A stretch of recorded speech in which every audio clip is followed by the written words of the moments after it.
The bean recipe comes from two different people. I got a little bit from Bob Jordan, as I said earlier, and old Bob, the sorghum molasses. I used to use sugar. You need a little bit of sweetener in there, and the sorghum molasses just has a special taste to it, so it's better, and I learned that from Bob. The other ingredients in the beans I learned from my mother. She used to make what she called Camper's Delight for my dad and I, and she would can it, and it had beans and hamburger meat, a little bacon in there, and so on and so forth. So that's what I put in the beans today. The ingredients for the beans, I like showboat beans, and if you're cooking, a gallon of beans, I like to do the beans first, and then at least one big old red onion, chopped. Put that in there on top of the beans. Bell peppers, and I just put a lot. I don't know how to tell you cup wise. It's probably about 4 cups, but it's also probably about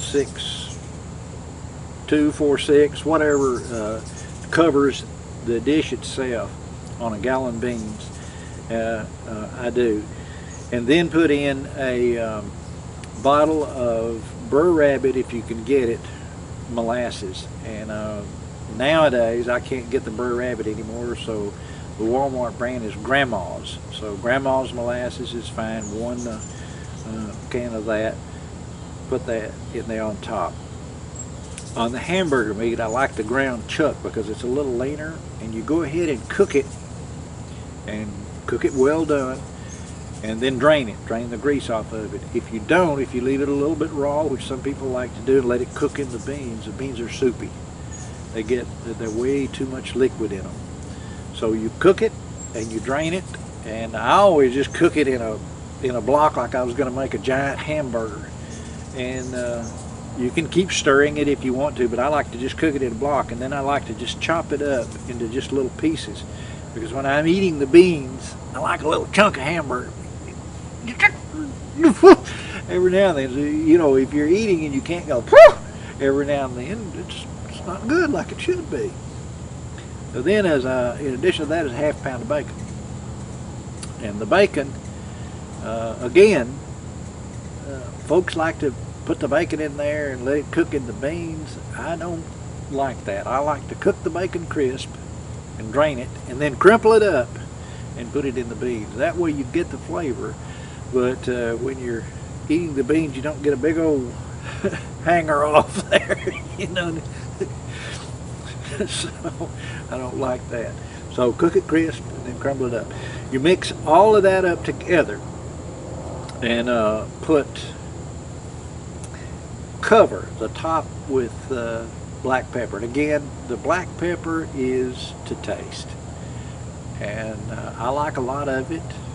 And again, people have told me, boy, beans sure hot. There wasn't a bean left, so I guess hot is good. And I just cover the top of the container with it, and then I put a little bit more for my own personal taste. But black pepper is the seasoning for the beans, and then be sure all of that is really mixed. You can eat it right then if you want to. Whew, it's good. After you get all these ingredients mixed really well, I like to mix them in the vessel that I'm going to cook them in. And I have to admit that the cafeteria, with all their wonderfulness, put me on to stainless steel pans. And so I like to cook the beans, mix them and cook them in a stainless steel container. And the reason for that is it gets so hot, and it cleans up so easily when you get through. You can use a bowl, you can use anything you want, but I prefer a stainless steel container. But you cook it for 5 hours, and you start at 350 degrees, and then you turn it down 50 degrees per hour, and that takes you down to a warming temperature, and then you just leave it on that 150 degrees or so until you serve it, and serve it hot.